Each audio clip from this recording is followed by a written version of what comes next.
C'est quoi les erreurs les plus fréquentes que vous avez vues que chez les femmes qui se lancent dans l'entrepreneuriat? Hem, alors je dirais chez les femmes, mais en vrai c'est chez tout le monde. Chez tout le monde?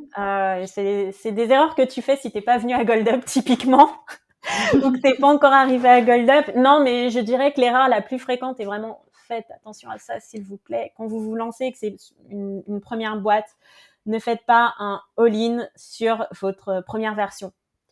Parce qu'une première version, c'est quelque chose qui est amené à être changé. C'est-à-dire que si vous avez, on va prendre tous les tarifs, si vous avez 2 000 € de fonds disponibles, ne balancez pas ces 2 000 € sur votre première version. Si vous avez 60 000 € de fonds disponibles, ne balancez pas ces 60 000 € sur cette première version. Et j'entends encore, trop souvent des personnes qui me disent bah oui mais moi je me suis lancée et là je viens de sortir ma marketplace et j'ai payé 30 000 € pour qu'on me code ma marketplace. Non en fait, parce que tu n'as pas encore eu d'utilisateur, tu n'as pas encore eu de et en fait tu es en train de faire un all-in sur une solution alors que si ça se trouve en discutant avec tes premiers utilisateurs, en discutant avec les premières personnes qui vont venir vers toi et qui vont se reconnaître dans ta solution ou le problème que tu veux résoudre, tu vas peut-être te rendre compte qu'il y a d'autres choses à faire et à mettre en place.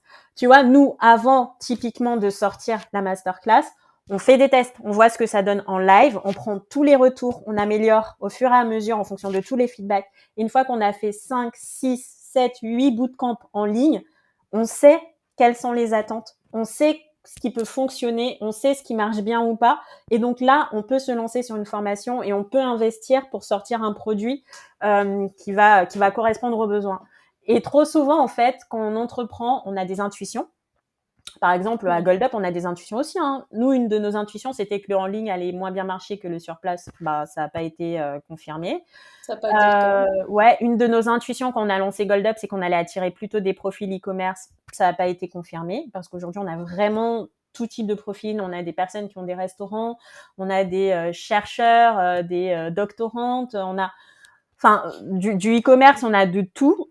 Et en fait, si on avait fait un all-in sur le e-commerce et qu'on s'était vraiment concentré sur sortir une formation dédiée au e-commerce, ça aurait été très compliqué derrière. Donc, en fait, toujours confronter ses intuitions à la réalité et à la vraie demande et être à l'écoute. Et ça, c'est quelque chose qu'on ne fait pas assez ou c'est vraiment une des erreurs que je vois le plus souvent. Et l'autre erreur, c'est de ne pas s'entourer et de rester seul à se battre et à être épuisé avec son projet, avec son idée. Donc voilà.